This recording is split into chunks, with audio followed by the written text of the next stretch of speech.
Hey, for over 25 years, I've been in law enforcement, and this time of year, the holidays is often framed by Christmas tree lights and Thanksgiving decorations and so forth. And for law enforcement and first responders, it's a very hard time of the year because each and every one of us who have done it.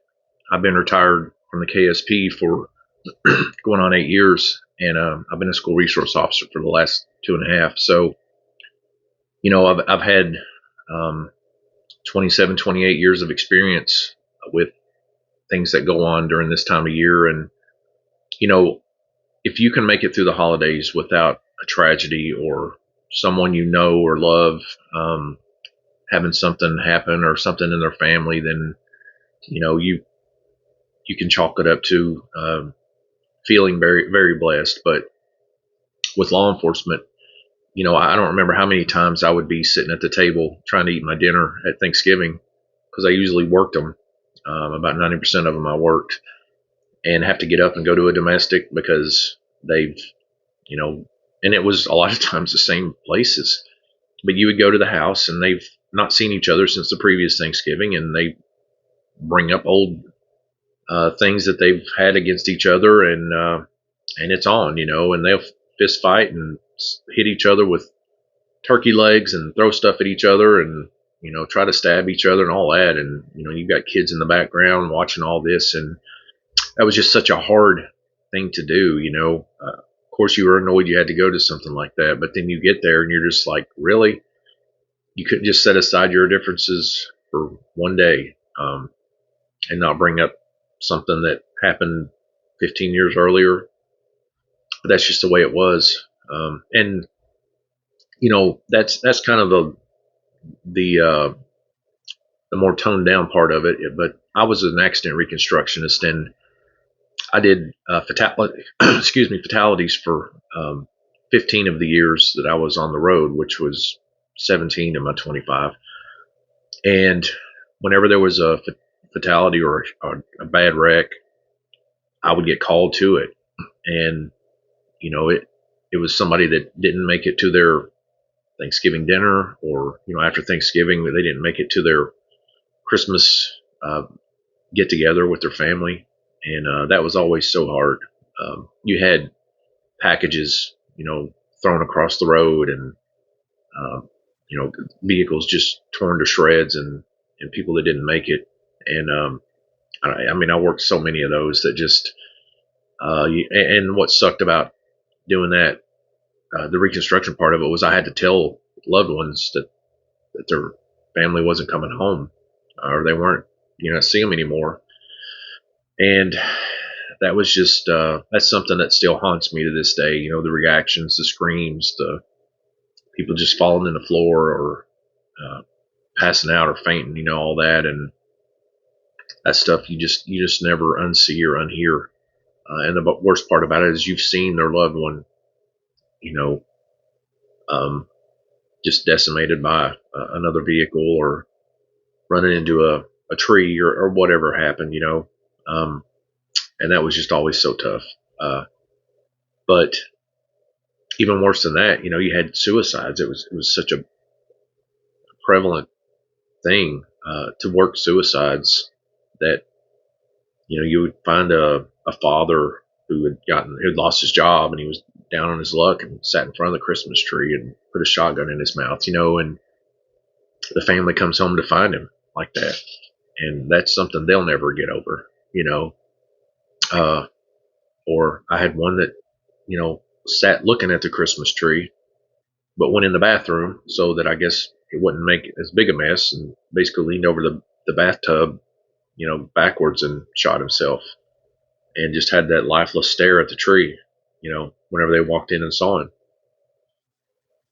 And so things like that were just horrible, awful. And those are the things that haunt me. I know this time of year, as soon as the Christmas music starts playing, I automatically go into that, just feeling down, like that black cloud kind of hanging over you.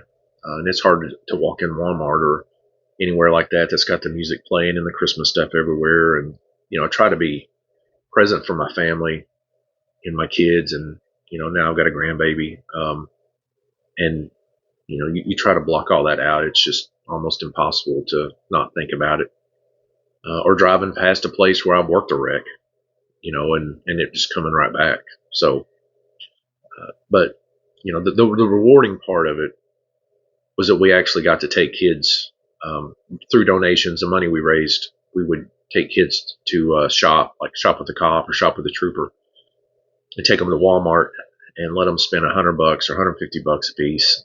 And of course, a lot of them would run and get a bicycle, or the latest remote control car or whatever. But you had some of them that would go buy a coat or socks or underwear for their sibling that didn't have one, and would spend most of their money on that kind of stuff. And so you would have us digging into our pockets to try to give them a little bit extra to let them actually buy some toys or something.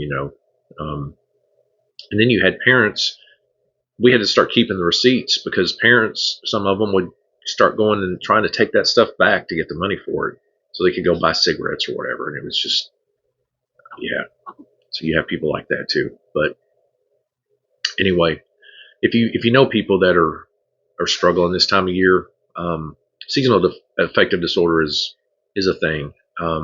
But for law enforcement and first responders and EMS, I mean, that's stuff that we relive every year. And it, we relive it all through the year for different things. There's different triggers, but this time of year, especially for me, I know it's just really tough. So if you know somebody that's retired or has been doing this for a while, or even the younger people, everybody sees it and experiences it. And it's hard.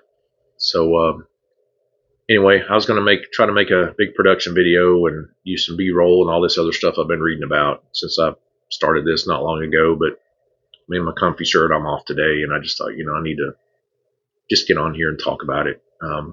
So I apologize for the not being polished or having a script to read by, but I just hope that you all will keep this in mind. And and then you're going to have some people out there like, oh, well, you signed up for this. No, nobody signs up for that nonsense. I mean, you go your whole career hoping you don't see something like that, but you see it pretty much on a regular basis. So anyway, safe travels to Thanksgiving dinner. Hold your loved ones close.